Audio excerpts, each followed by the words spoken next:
Good morning, friends. It's another Friday. We've made it to the end of another week. Meredith is out today. I'm Rebecca Semenes. Meredith's on the East Coast fighting RFK Jr. to keep our Duncan. But instead, we have our pal, our very favorite, Tracy E Gilchrist is in the house. As a reminder, Tracy is the host and executive producer of the show Holding Space. You know her, you love her from the internet. She was before that the editor-in-chief of The Advocate. She's a media veteran. She covers the intersection of LGBTQ equality and pop culture. And she's here with us today. Tracy, good morning. Hi, thank you for having me today. I apologize. I was up late. I sound a little bit like B. Arthur today, so I apologize.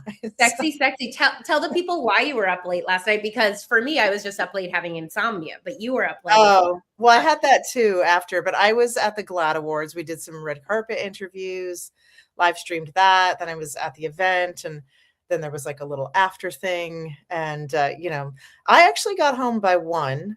Everyone tried to pull me into I avoided the Abbey. I actually met somebody who was flirting with me that I was like, no, I got to be on a podcast in the morning. Oh, wow. That is like, wow, so demure. So she's so hard to get. Oh my goodness.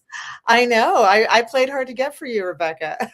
I am honored, because Lord knows if anybody had been flirting with me last night, I would have texted you and been like, sorry, Tracy, can't make it tomorrow. Bye. And you do it. You do it. Enjoy the show. The moment belongs to you now. I'm getting action. Yeah, exactly. Speaking of getting action, we're gonna talk about Kristi Noem, who's been questioned about her action. Kristi Noem, the bird-legged hoe, is out at DHS. Mullen is in. We're going to talk a little bit about how that went down. We're going to talk a little bit more about the Epstein files. Testimony of Bill Clinton came out this week, and now Pam Bondi is going to have to testify.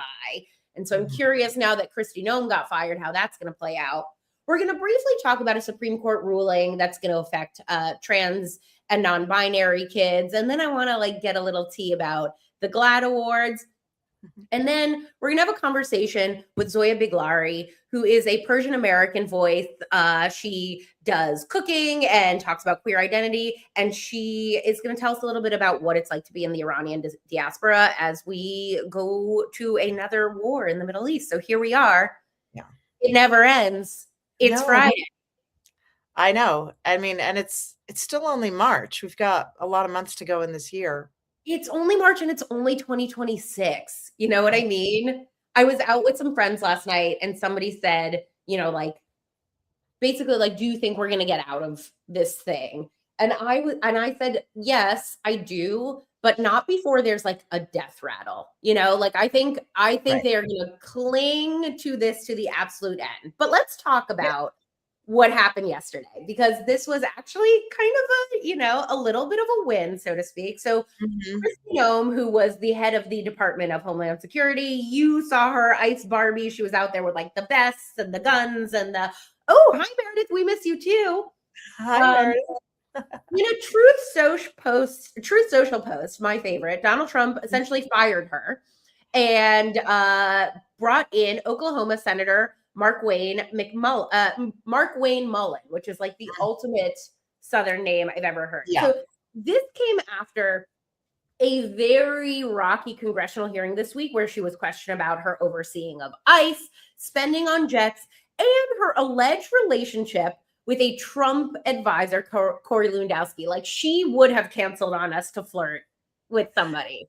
Yeah, so, well, maybe she's better than I am in that regard. I know, she can pull. By the way, Meredith is in an airport right now and tells us that she is still on TSA screens. So we'll see if Mark Wayne has a similar thing. I want to play a clip, though, of a California representative asking Kristi Noem about her relationship with Corey Lewandowski, because it blew my mind a little bit. Vienna, do we have that clip? So, Secretary Noem, at any time during your tenure as Director of Department of Homeland Security, have you had sexual relations with Corey Lewandowski? Mr. Chairman, I am shocked that we're going down and peddling tabloid garbage in this committee today. Reclaiming and my ma'am, one thing that I would tell you is that he is a special government employee who works for the White House. There are thousands of them in the federal So government. reclaiming and my is an time, advisor Secretary, it is and has okay for no- you to be no offended authority by to the be question. making any It is decisions, okay for you to has be no offended authority by the to question. be making But it is decisions also and a putting real in question. positions. So what I would say And to you should be able to is answer that the what we do at the question Department of Homeland Security clearly, every All single right, without day, we any get it. presentation. We get it, single Jenna. day We is to can pull it protect- down now. Okay. Did you notice that not once does she say, no, I am not having an affair with Trump advisor Corey Lewandowski? Yes, exactly. Like, that's I was like, you could All she did no. was Like, you could say no. I also thought it was very funny that she was like these tabloid stories, and I was like, you mean the Wall Street Journal? Like, Right, the Wall it's Street more- Journal reported this. more fake news. And you know what's interesting to me too is it's not okay for them to talk about Kristi Noem, but the entire Republican Party was in on Kamala Harris's dating life That's so when true. in 2024. So you know, it's the entire, I always say this, the entire Republican Party's strategy is, I know you are, but what am I?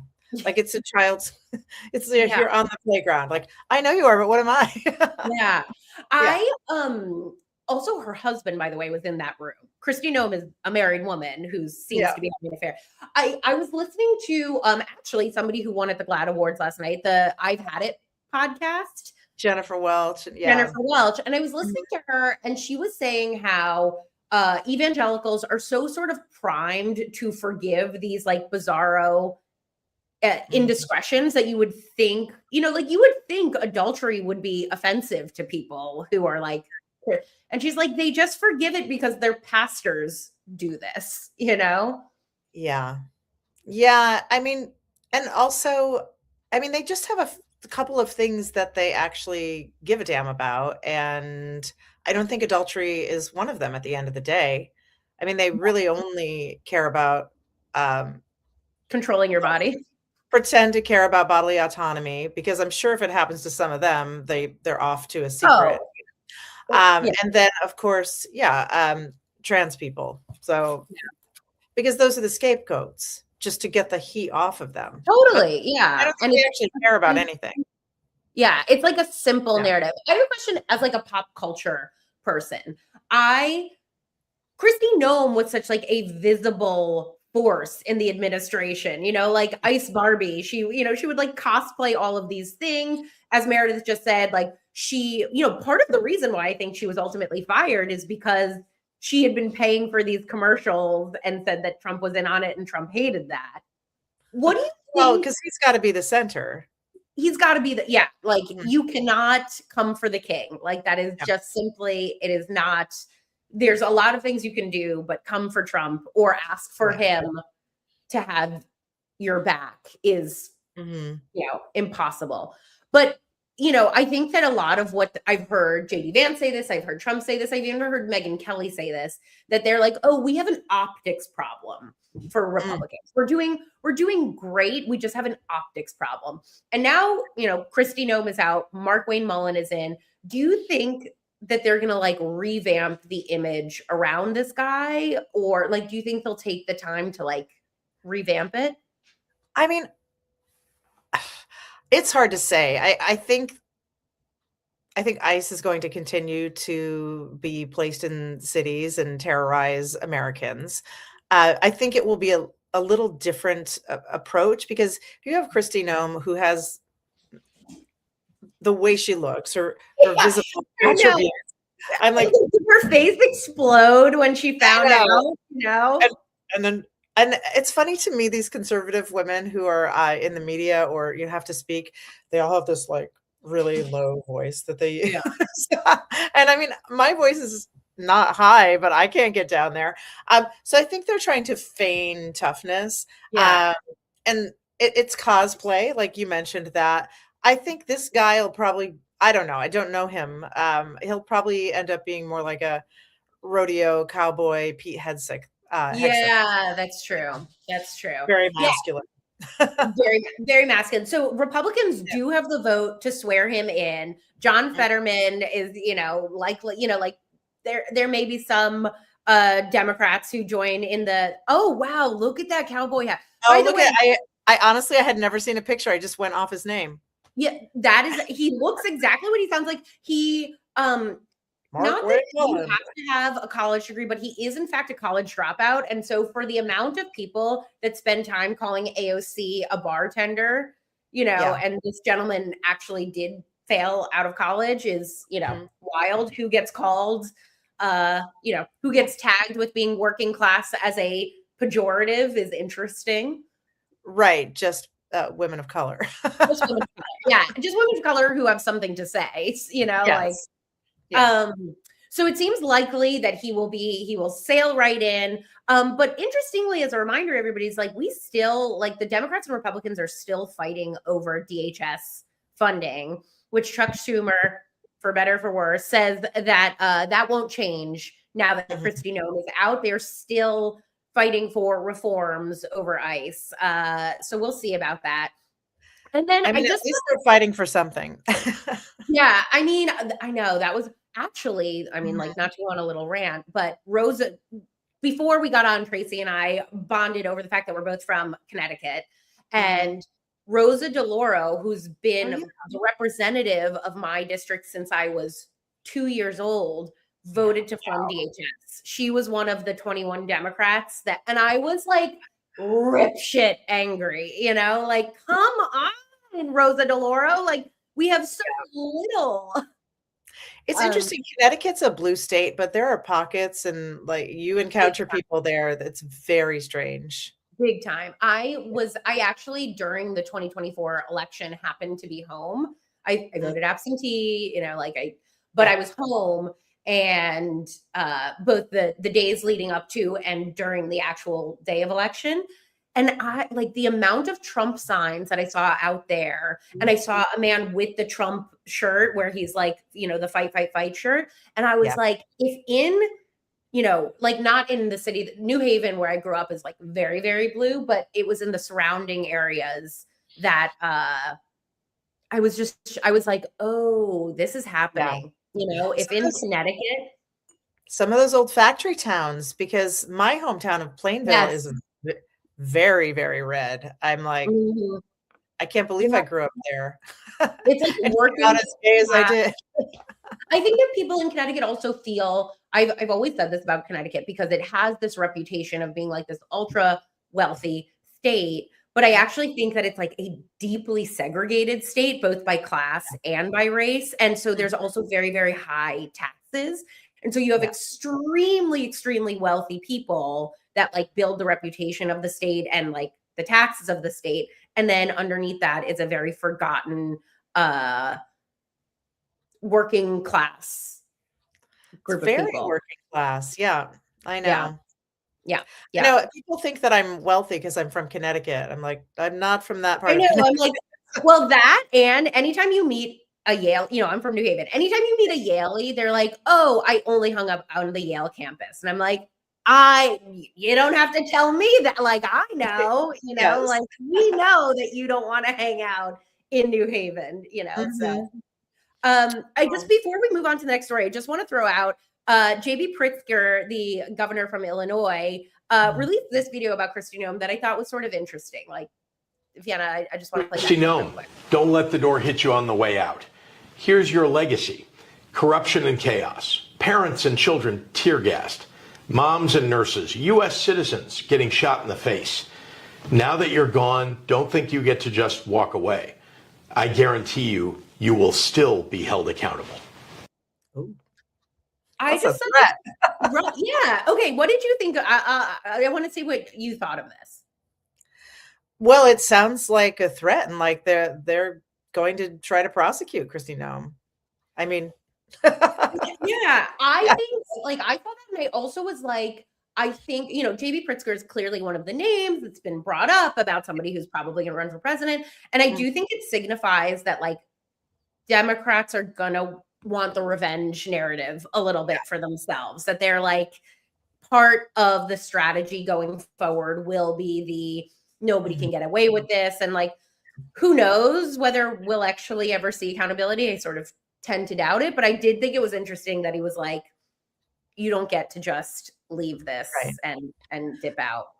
I mean, I hope they I do hope they hold people accountable. I'm a little frustrated that it's happening after all the horrific acts that Americans have endured.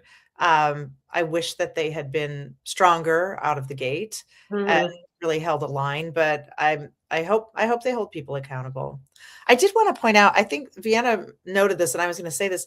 I think it's really interesting because we're seeing this with the Trump administration now. These white women who stump for Trump and for all their men will be the first ones taken down.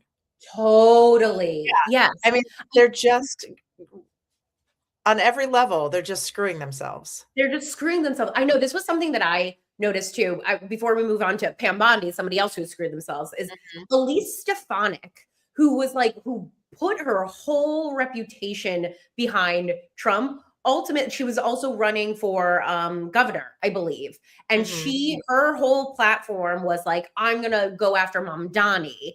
And then Trump fell in love with Mamdani and was like, sorry, babe. And now she like basically doesn't have a career. And something that I feel like delighted with the people like Kristi Noem and other people who might be held accountable at the end of this is they're never going to get another administration job. Like part of the reason they got this job was because of their fealty to Trump, and they're never going to be able to escape that. And like Kash Patel would never otherwise get to be the head of the FBI under any other administration, you know?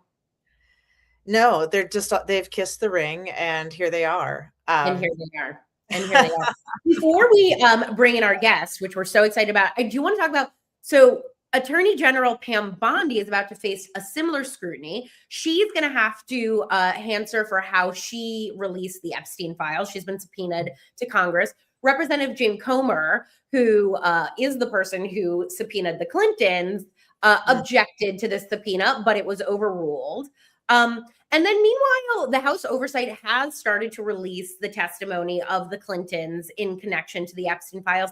And I did get the creeps with this clip of Bill Clinton. So I just wanted to play it and talk a little bit about it really quick. Yeah. Point, did you or other male passengers receive a massage from this young woman or any other young women who are described as a masseuse? Well, I've seen one picture that shows that in a airport waiting area, one of the women was massaging my neck. That's all I've seen. Have you received more than one massage from these trips with Mr. Epstein and the young girls that were present? I don't recall them, but the problem I remember from that trip was that my neck had spasmed and I was in, and so they offered to help and I let them help. One helped. She asked whether or not you recalled any other massage No, I trips. do not. Thank you. Yeah, I just, like we got big fish to fry with Trump, but like I really am like, I want all these people to be accountable.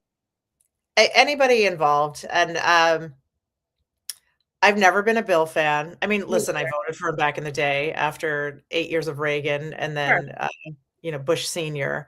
Sure, I voted for him. I had a lot of hope that things would change and, certain things were good under him. But, Monica Lewinsky happened and I was on Monica's side the entire time.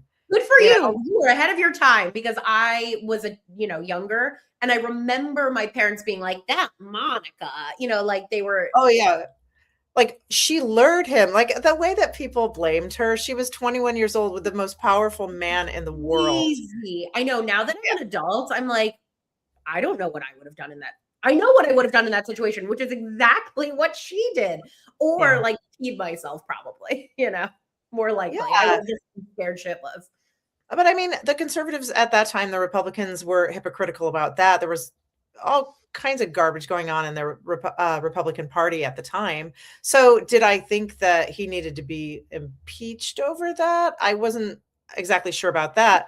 Now that it's like Trump, like what are we even impeaching people for these days? Right. Everything is an impeachable offense. So, I mean, it changed my opinion about him for sure. And it bums me out because I think Hillary is very, very smart intelligent woman.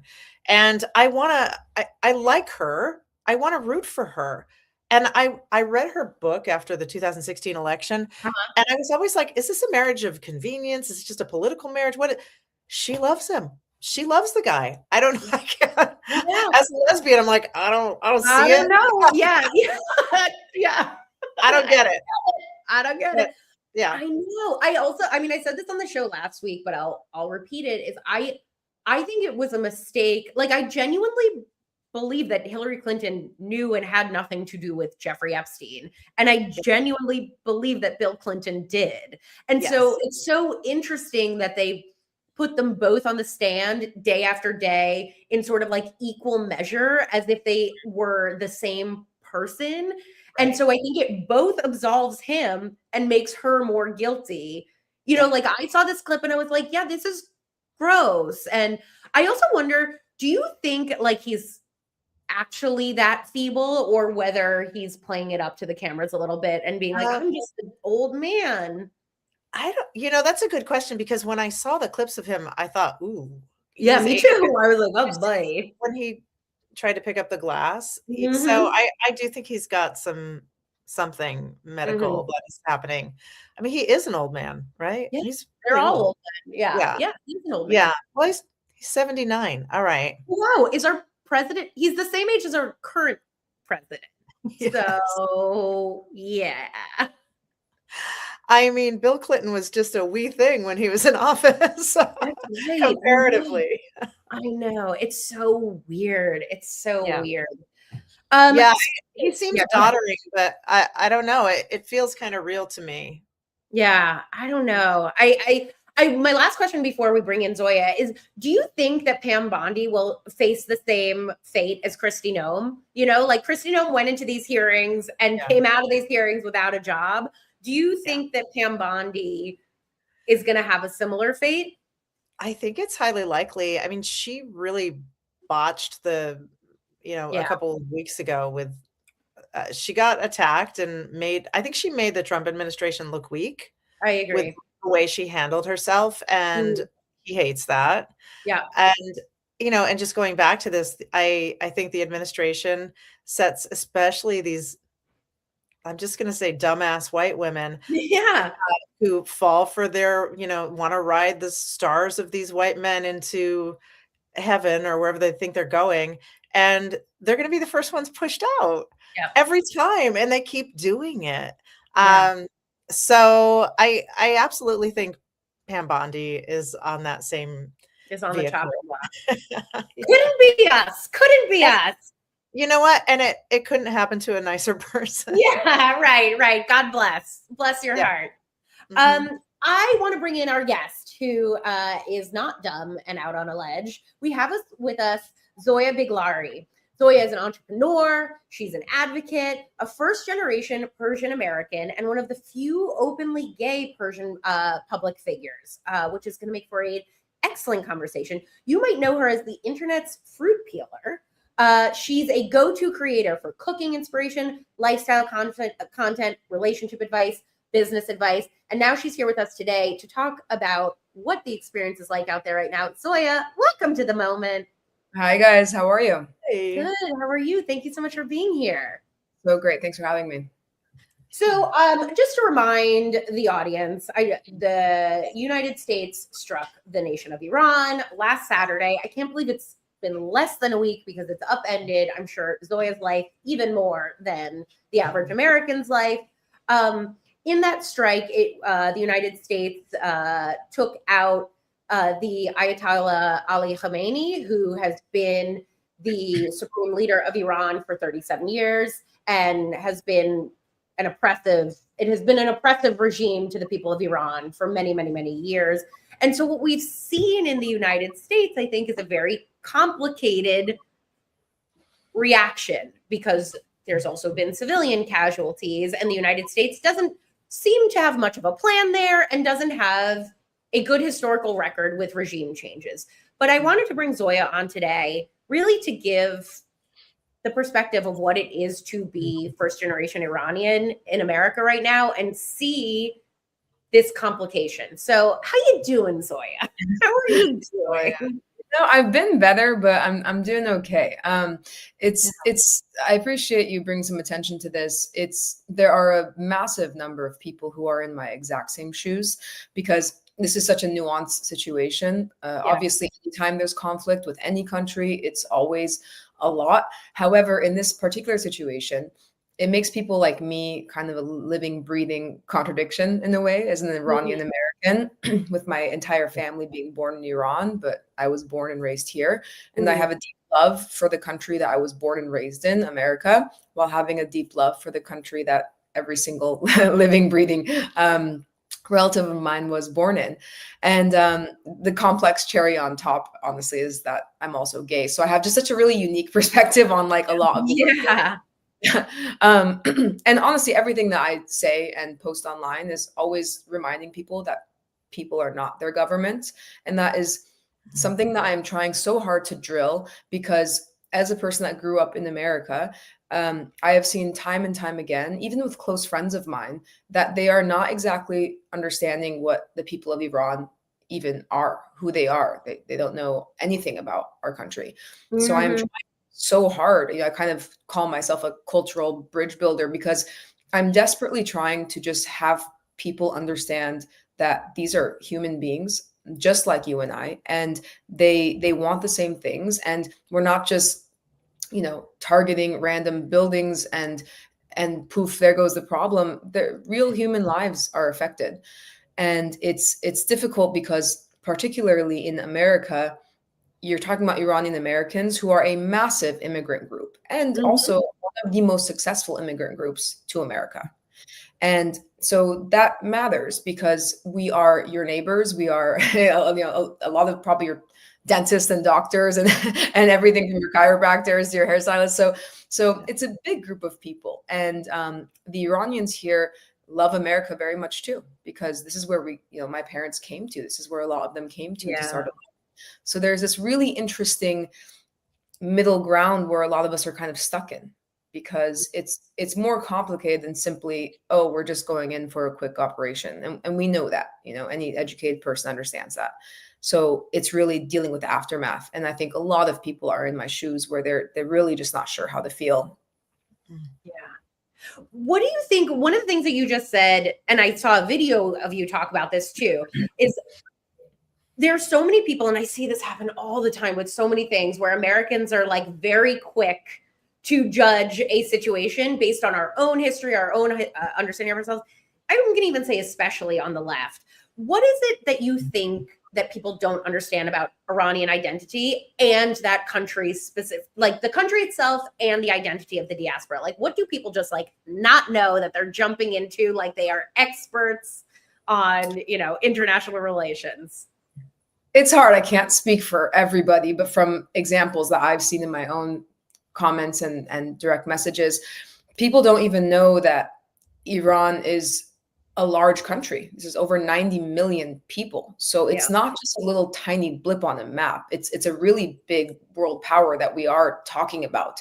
And I think a lot of people just presume that it's tadig and kebab, which is like our famous foods with the crispy rice and kebabs, but it's really a complex culture. And we've been around for so long. It literally was one of the first civilizations and one of the first charters of human rights. And before the current regime took over, it was a very open place. My parents were born and raised in a time where things were different, and my mom didn't have to cover up, and it was just a very different time. And Tehran at the time really paralleled a lot of places in Europe. And I think that because most people who are around my age just remember Iran as this thing that was already the Islamic regime before they were born, they just presume it was always that way. And that's not correct. And it takes a little bit of understanding of history. And I understand that not everybody knows that. And I understand that unless you have a personal connection, why would you know that? I am understanding of that. It's not fair to ask and require every American person to know every single thing about every country. It's not. So I think it's important when it is a large group of people, though, in your country. And I'm willing to bet There are very few people who do not have an Iranian neighbor or friend or colleague. You might just not know it. We usually have really curly hair and like thick eyebrows. That's like a quick way to identify us. My neighbors are Iranian, especially in LA. We have a big Iranian community. Huge. It's actually the biggest concentration of Iranians outside of Iran. Oh, wow. Yeah. Interesting. Yeah, big Persian community here. I wanted to ask you, Zoya, would you talk a little bit more about your intersections as a queer Persian woman and sometimes some of the stereotypes that people have around those identities? Mm-hmm. It's a pretty heavy weight, to be honest, because there are still not many openly gay Persian commentators, anything, honestly, you name it. There's very few of us. And that's unfortunate because there are so many of us behind closed doors. I know this because I have a Instagram DM box full of messages from people all over who are either in Iran or in the diaspora. It's complex. At this point in my life, at the age of 35, have done so much work and have tried so hard to have everybody else around me be okay with it. I actually am launching a ebook in a couple of months that literally just talks about how to navigate being gay and Middle Eastern. And it's just like a quick how-to. And I truly just wrote it because there are so many people, actual kids and actual parents of kids who are gay, who just need help and they need a little bit of guidance because to this day, it is still not really an openly discussed thing in our culture. And I'm talking specifically about Iranian culture, but this absolutely applies across the entire region of the Middle East and a lot of places. But I hit a lot of roadblocks by trying to get this information across. But at this point, I'm so proud of the work that I've done. I get stopped very often when I'm out in large Iranian groups and have people, really open up to me about how much it means. And that really makes it all worth it. But it's difficult. It's difficult to be something that people are not used to. And I think that they even initially don't want to like. And then I happen to go and get myself the most lovable American wife you've ever seen in your life. And it's just impossible not to love her. And then by, correlation, not love us. I'm a bit more serious, but she, we're just your average couple. And that's changed a lot of people's perspective. I have so many people who have messaged me telling me they came out because of me, specifically Middle Eastern people. And that means a lot because now they get to live their lives. And again, this is part of that bridge builder stuff. I'm just trying to show other people that people on the other side of the bridge, whether it's because we're gay or because we're Middle Eastern, are just like you. And it's a hard thing to do, to be quite honest, but at the same time, it's very worth it. Yeah, thank you so much for that. Of course. I like building off of that, and I'm almost just want to throw it to both of you. This is a complicated question, but I feel like this has come out a lot. There's been so many, Middle East politics has taken over a lot of American discussion over the past, I think, 3 years now.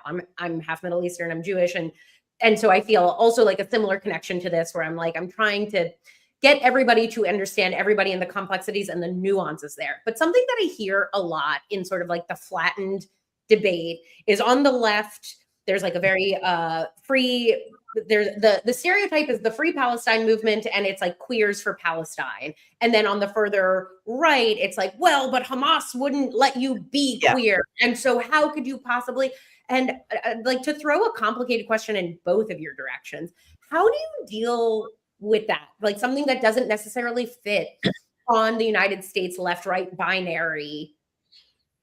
We can't impose our left-right binary on that region. I wonder how both of you think about that complexity. Tracy, you first. Well, I think this is one of those things where, especially on the right, they're just tossing something out that, frankly, these are the same people who in this country are taking driver's licenses away from trans people. Mm-hmm. They're the same people. And so, but when it fits their narrative, then they like to shout, well, you couldn't be queer. You couldn't do what you do there. And, that may be true on some level, but we are in this moment where it's happening in this country, not to that extent, yet, but it's happening here. And these are the same people who are demonizing and scapegoating trans people, who, don't want same-sex couples to be married. So I think it's just more smoke and mirrors, and it's ingenuous. But yeah, I think my answer really is like, it's happening here, and we need to open our eyes to that. Yeah, it's an exhausting argument, honestly, because first of all, it's none of your business what I think of, what aboutism of like what an individual person. Yeah, there's people down the street. I got out of an Uber in West Hollywood because the guy told me not to kiss my girlfriend like years ago.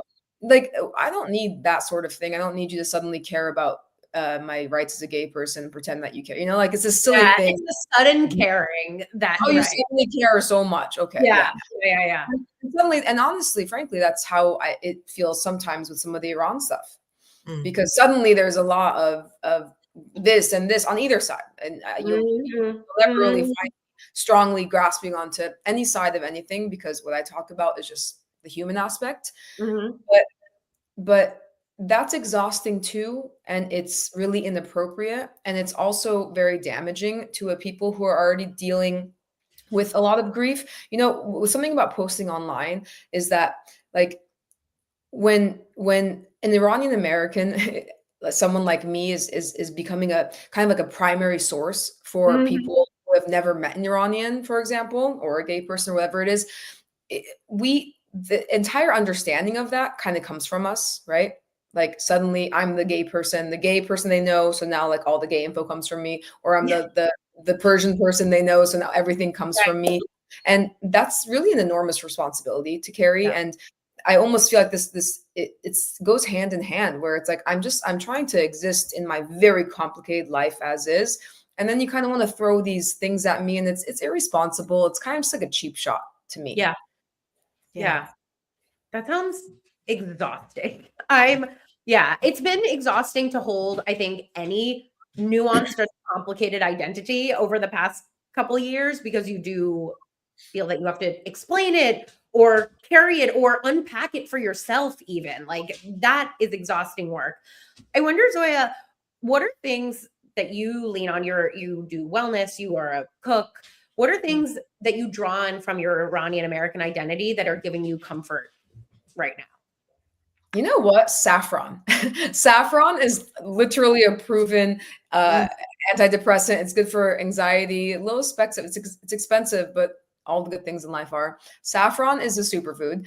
And I have tea with saffron very often, a lot of walks, and a lot of discourse. I try to engage in a lot of discourse. This can apply for any single topic online, but I'm really seeing, as time continues, this lack of discourse, this lack of interest in hearing any opinion that is different than yours. A lot of like, oh, you said this or didn't say this, unfollow. And that's really unfortunate. Not that I care about the unfollow, but it's more just like, you don't want to hear anything other than the thing that you're wanting to hear. And this is why I specifically do not make charged political statements. One, because that's not me. Second of all, nobody actually wants to hear what I want to say. They just want to make sure that they're hearing me say the words they want to hear. Different. And that is a massive expectation of content creators online. In a lot of my viral videos, I request that people really look towards trusted sources and trained journalists for specific political information. It's really okay to get a lot of your cultural information from me, but I'm not going to sit here and pretend that I am a complete expert, even though I know more than 98% of people in this country about this particular conflict. I'm still not going to call myself an expert, and I'd be very wary of people who quickly call themselves an expert without the proper background. And people don't seem to want to know that, because if that expert or anybody is saying the things that they enjoy hearing, they're all in. And a lot of other Iranian American content creators I know have really felt this thing, because within the diaspora, even because there's a split on what people want to happen. Right. even this formerly very unified front has been attacking people like me or other content creators because we are or are not saying the thing that they really want to hear everyone say. And that's really dangerous. That's really unfortunate.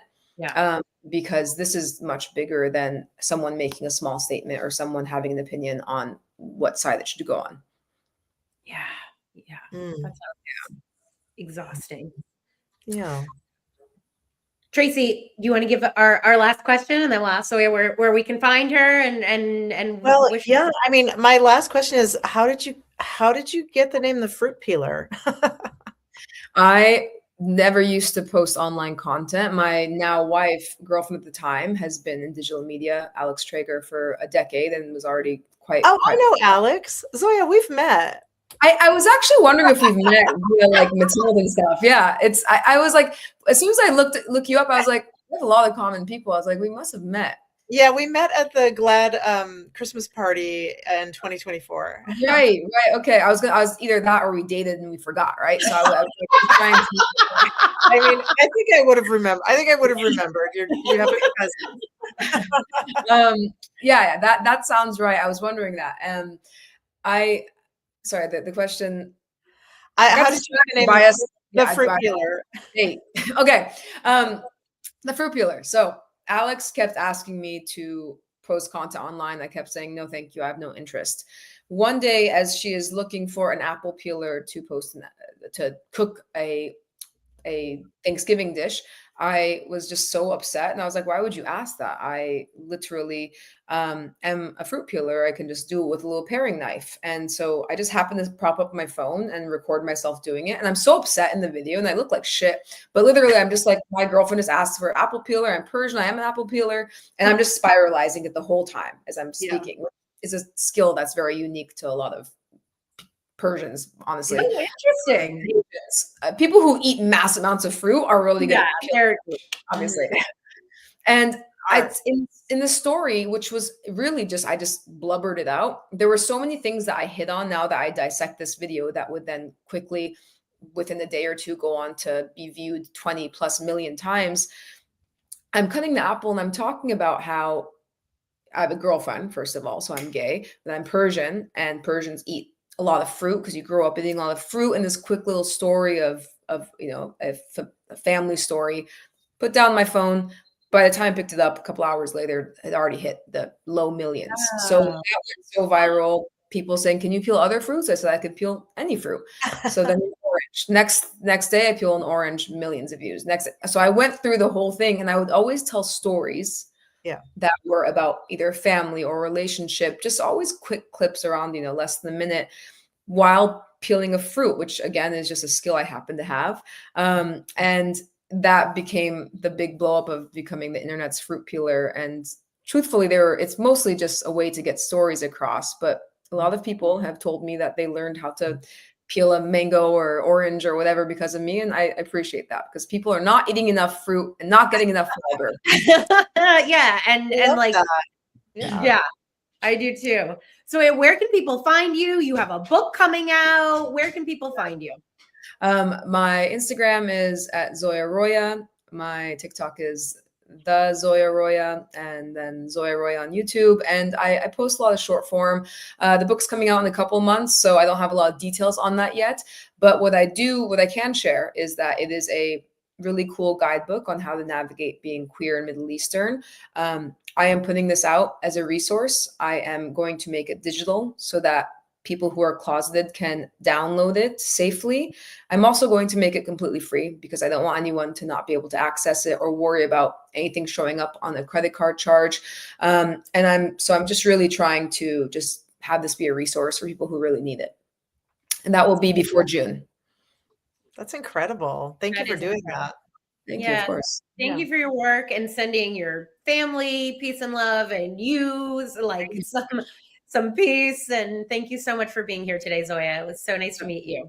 That's so kind of you guys. Thank you guys. Take care. Nice Bye. to see you again. Wow, what a smart delight. Lovely. Yeah. That was really nice. Yeah. Also, that's so funny that you guys knew one another. It's a small gay world. I know our friend Anthony V, who watches this show often. It's Small a gay small world. world, yes. Small world. Tracy, what's having a moment for you this week? You know what? Hanging out with LGBTQ plus people in massive amounts, because I was at 3 events this week. I was at our Gallica, Gay and Lesbian Critics Association toast on Tuesday. Wednesday, I was at the GLAAD Honors honoring Black and Brown LGBTQ plus artists. And then last night, like the full GLAAD Awards. So I have been just in rooms with queer, fabulous people, the best dressed, the warmest, the funniest. And yeah, that's having a moment for me. Community.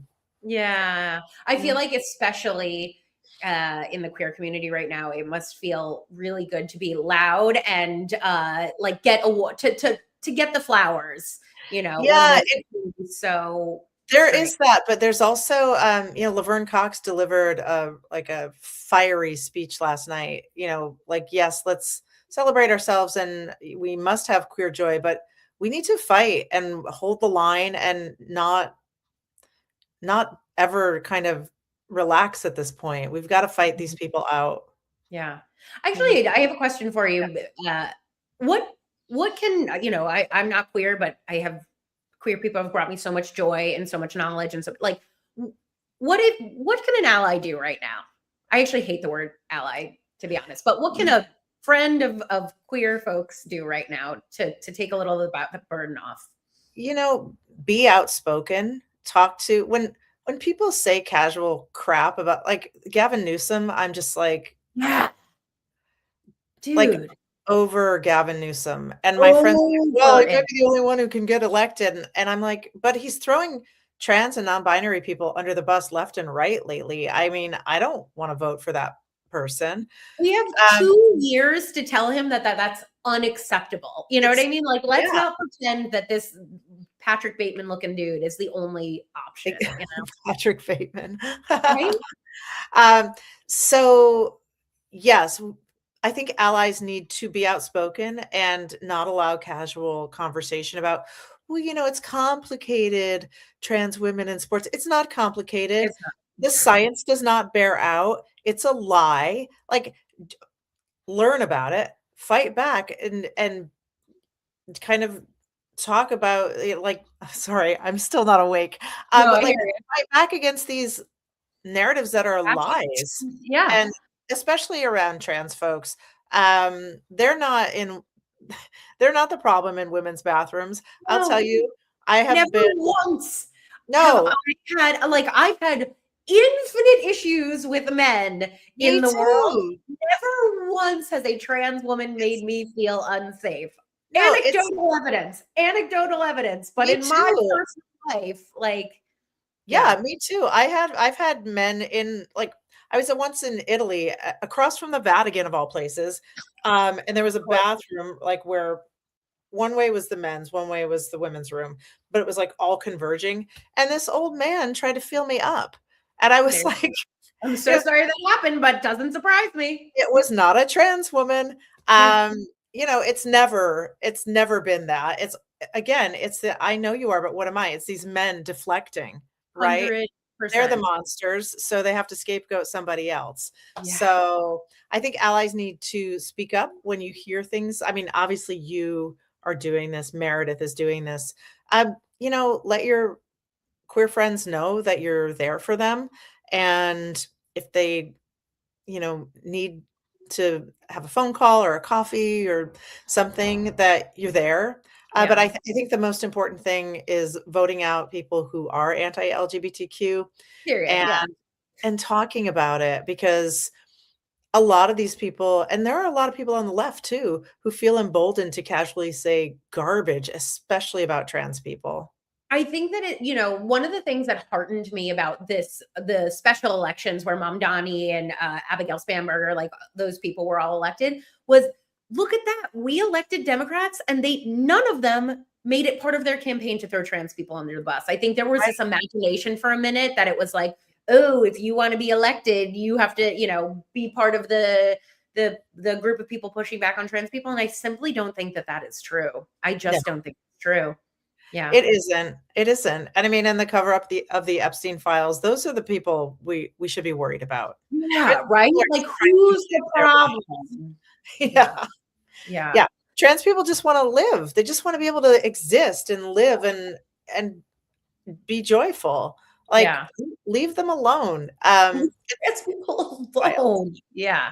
I know the way that I always sort of think about it, and I think the reason why I have complicated feelings about the word ally is I'm like, we all exist on a spectrum. And it's like, so if they're coming for trans women, like I'm, as a childless older, like I am 2 steps removed from not being allowed to be in the category of woman from, like weird, like it all ends up, nobody should be targeted for their freedoms. Thank you, Anthony V. Anthony V is a real one because Anthony V disagrees with us on all sorts of things, but hangs around for the conversation, and we appreciate that. So maybe Anthony V. Hi, Anthony.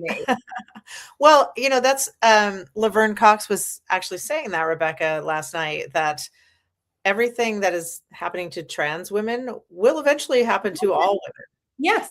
And the same with Black and brown folks is like Black and brown folks have been talking about what police do. Let's not be surprised that ICE is taking on some, like it is a spectrum and it is, you are on that spectrum. So anyways, before we go, what's having a moment for me is Meredith will be back on Tuesday, and then we will be in studio throughout the month of March. The moment is scaling up.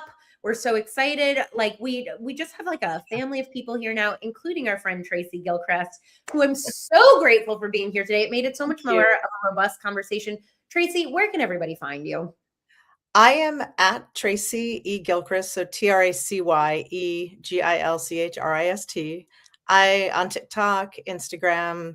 I still have a Facebook. I heard Facebook's back. I heard that too. From a bunch of influencers. I'm on Threads, but I mean that platform confuses me. But I'm primarily on Instagram. And please like, subscribe, listen to Holding Space with Tracy E Gilchrist podcast wherever you get your podcasts. She's an incredible guest. She's a fantastic interviewer, and we're so grateful for her being here. Thank you to our Moment viewers. Thank you to Anthony V. Thank you to Zoya. We will be back on Tuesday. Yeah, thanks for having me.